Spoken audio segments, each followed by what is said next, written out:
everyone and welcome to another video! Today's video, I'm doing a Ben Recommends Fantasy 2.0. For those who don't know, Ben Recommends is a segment I've had on my channel for like a year and a half, 2 years maybe, where I pick a genre or subgenre and I recommend books in that genre for you. So I'm doing fantasy today since everybody loves fantasy. I love goddamn fantasy, so I'm gonna basically recommend you fantasy because it's like literally all I've been reading, so here we go. Starting off with A Darker Shade of Magic by Victoria Schwab, or V.E. Schwab. This is a fantastical world set where people, there's different Londons. There's like the Black London, the Red London, the White London, and these are like alternate universes, and depending on what London you live in, depends on what political views you have, if you have magic or not, and it's about this guy who can go to and from the different Londons, and courtly intrigue and magic and betrayal and backstabbing happens, and it's just so juicy and cakey. You can bite into it like a cake, so it's cakey. Next up, I'm recommending Chase the Dark by Annette Marie.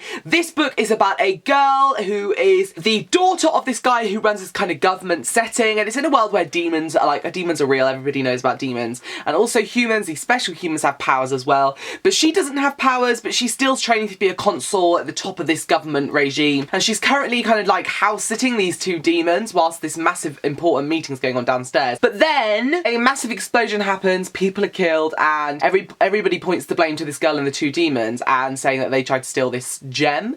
That's a very important stone, and they're like, no, we didn't, and then they realise that actually they are in the position of the gem, but it wasn't what they actually thought it was. Like, they've been tricked, so they've got to basically escape the government, as well as trying to save her dad, as well as trying to prove that she's not the killer. So yeah, it's kind of really good, and there's like loads of demons and like mythical creatures in here, so living for it. Next but not least, next I'm recommending Vampire Addiction by Eva Pola. Now, this book, okay, is basically about a girl from America moving to Athens and being submerged into a world of Greek gods and vampires. Greek god and vampires kind of happen. She's in a bit of a love triangle with like a Greek god and a vampire, and it's like Percy Jackson but with a bit more of a bite, if you get what I mean by that.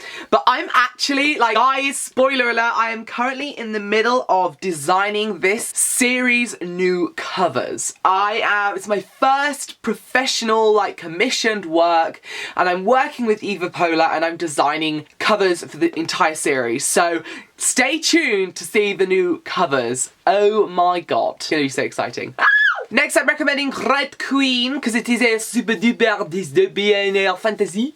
And this is set in this world, it's like future Chicago, I believe.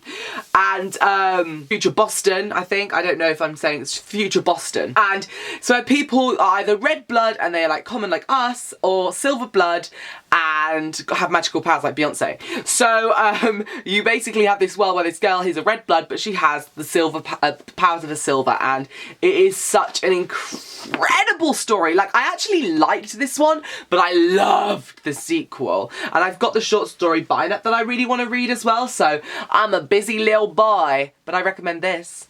I recommend you a dragon book based in a carnival. Okay, the best way to describe this book is by the first scene in the story. Now, we have the first scene of this girl in a like convenience store, and she's looking at like beef jerky, and it's explaining how she really wants to steal this food because she's really hungry, and if she doesn't eat, something bad's gonna happen. She's gonna hurt a lot of people. So you're thinking, oh my god, what the hell's going on? So then she like steals the beef jerky and is running away from the police and running away from the guy from the store, and she's cornered in this alleyway, and she notices this mural behind her of this carnival, and she's like backed up against it, and suddenly she falls through the wall, through the mural, to a magical carnival filled with supernatural people. It's like Erin Morgenstern's The Night Circus meets dragons, and I'm dying and living and dying and living again for this story. So I highly recommend. This is the bind-up or the box set, I believe that people call it in America.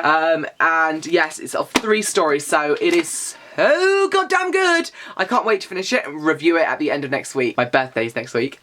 And last but not least, they're recommending The Queen of the Tearling by Erica Johnson, because this book is bae. I've talked about this book now for almost a year. It was almost a year anniversary, baby. It's almost a year anniversary, baby. Love you, baby. Love you, baby. So yes, I highly recommend this book. This book is courtly intrigue, detailed fantasy world like I've never ever read in my life. You either love it and you get it or you don't understand what's going on, and it is just phenomenal. The story, the characters, the interweaving plot lines and the interweaving story arcs and character arcs, oh my god, it's just so amazing. If you like high fantasy, detailed fantasy, read this baby! Thanks so much for watching. I hope you enjoyed this video. Give us a thumbs up if you want me to do me another. If you want to do me, oh my god, if you want to make me do another Ben Recommends, and I will do that for you. So thanks so much for watching. Goodbye from me and my turtleneck. I'll see you again soon.